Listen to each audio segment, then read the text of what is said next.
பிறகு மாவட்ட ஒன்றிய கழக செயலாளராக, மாவட்ட கழக செயலாளராக, தலைமை நிலைய செயலாளராக, கோவை பிறப்பு செயலாளராக, பொதுப்பணித்துறை அமைச்சராக, படிப்படியாக வந்து கழகத்தினுடைய பொதுச் செயலாளராக, தமிழகத்தின் முதலமைச்சராக பணியாற்றிருக்கிறார் என்றால் வேற எந்த கட்சியும் இப்படி நடக்காது. அப்படிப்பட்ட இந்த இயக்கத்திலே நம்மளாம் இருப்பது நமக்கு பெருமை. எங்கள் இந்த ரீட் ஹவுஸ் பாஸ் கலைக்குழு அற்புதமான பாடல் நிகழ்ச்சியை வழங்கிக் கொண்டிருக்கிறது. இங்கே வருவதற்கக்கூடிய அன்பு சோதரிகள் செழியன் அவர்களையும், பூத்தன் அவர்களையும், கோபிநாதன் அவர்களையும், தேவேல் அவர்களையும், இரா மோகன் அவர்களையும், தேவேந்திரன் அவர்களையும், அத்தனை நல்ல உள்ளங்களையும் வருவவரன் அடுத்த பாடல் உங்களுக்காக இதோ.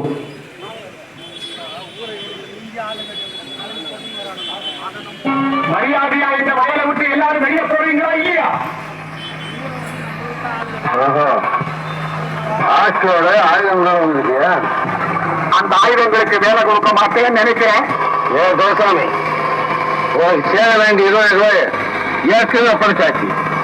இனிமே அந்த பணம் உள்நுழையுது. இந்த நிலம் எங்களுடையது. இந்த நிலம் யாராவது முடிவு பண்ணத்தான் இப்ப நான் இங்க வந்திருக்கேன். நான் அதுக்காகத்தான் வந்திருக்கேன். ஏ கோசாமி, ஒரு கவனம் உயிர் போனதும் தன் நினைக்க எனக்கு சோழருக்கு வளர்க்காங்களா? இந்த தாயை விட்டு கொடுத்த அளவுக்கு நாம் கோழைகளா? ஒரு பிடி மண்ணுக்காக எந்த தியாகத்தையும் செய்ய பாம்பைய வந்தவன் தானா? ஏய், 100 என்ன, 1000 என்ன, லட்சம் பேர் கூட்டி வந்து பழைய இந்த மண்ணிலேருந்து பிரிக்கவே முடியாதா? என் ரத்தம் வடிஞ்சா இந்த மண்ணை தான் காக்கும். என் உடல் கீழே விழுந்தா இந்த மண்ணத்தான் அமைக்கும். என் உயிர் போனாலும் இந்த மண்ணில் நான் தான் போகும்.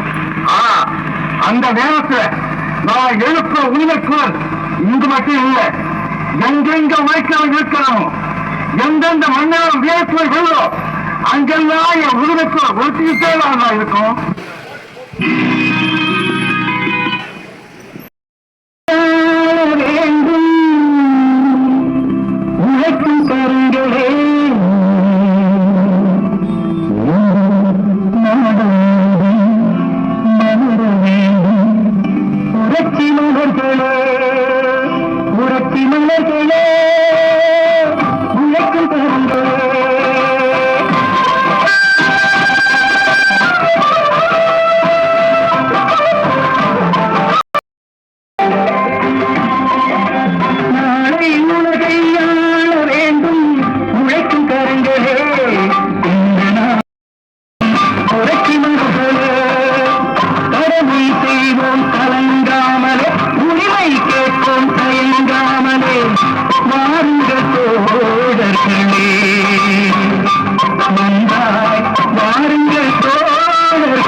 போராடும்